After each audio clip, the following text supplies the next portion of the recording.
자, 이제 세 번째입니다. 주역으로 읽었을 때 중활이라고 하는 괴가 있어요. 아래도 불이고 위에도 불입니다. 병원연의 물상 그대로죠. 이 병원연의 에너지를 주역으로 한번 읽어보면, 오늘이 또 신묘월의 병호일이라서 병호가 월을 두고 만났잖아요. 그럼 64번째 괴에서 사실 저는 이 중화리를 바로 떠올릴 수밖에 없었어요. 오늘 병호일날 불이 두 개가 겹쳤다면 이 괴사에서는 떠날리라고 하는 한자가 떠오릅니다.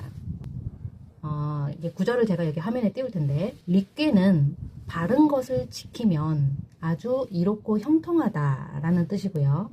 암소를 기르면 길하다라는 의미인데요. 이게 무슨 말일까요? 여기서 암소를 기른다는 건 아주 순하고 부드럽고 계속 할 수 있는 것을 키워간다 라는 뜻이거든요. 뜨거운 에너지는 굉장히 세죠. 굉장히 강렬해요. 그런데 이건 오래 가려면 절대적으로 유연하게 가야 한다는 얘기가 됩니다. 이게 필요합니다. 중화리계의 핵심이 뭐냐면 붙어 있다는 부가 바로 핵심이에요. 불은 스스로 태우지를 못해요. 우리 불 피우려고 하면 어떻습니까? 재료가 필요하죠. 젖어있는 나무로 또 태울 수가 없잖아요. 비가 오는 날 불 피우기 쉽지 않아요.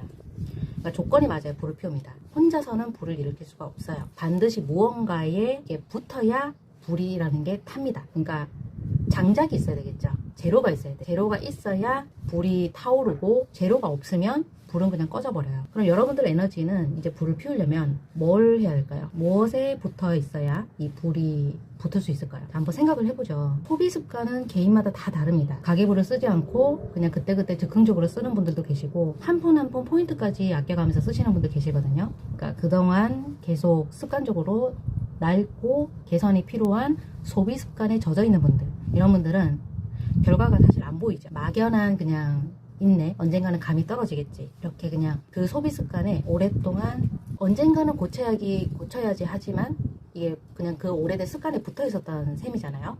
그럼 나를 계속 이렇게 번아웃을 시키는 이 소비 습관에 내가 그동안 붙어 있었다는 얘기. 그럼 중화리깨를 왜 제가 언급을 하냐면, 여러분들이 그 어떤 오래된 장작 재료에 붙어서 불을 태우고 있다고 상상을 해보세요. 이 장작이 길게 갈 장작인지 금방 5분도 안 돼서 꺼질 장작인지가 여러분들의 각각 개인마다 다른 장작의 재질이 있으니까 한번 생각을 해볼 만한 소재입니다. 어쨌든 이 중화리 괴가 이제 임진월 4월과 만나게 되면 이 맥락에서 제가 이렇게 해석을 해드릴 수 있습니다. 지금 내가 의지하고 있는 것의 이 질적인 부분을 점검을 해봐야 한다는 얘기. 빠른 수익, 어떤 빨리빨리 들어오는 즉각적인 현금이라든가 지속적으로 갈 수 없는 구조에서 내가 불꽃을 지금 붙이고 있는 건 아닌가. 그럼 지금 이건 당연히 뿌리부터 삐걱삐걱 거리겠죠. 그럼 어떻게 해야 될까요?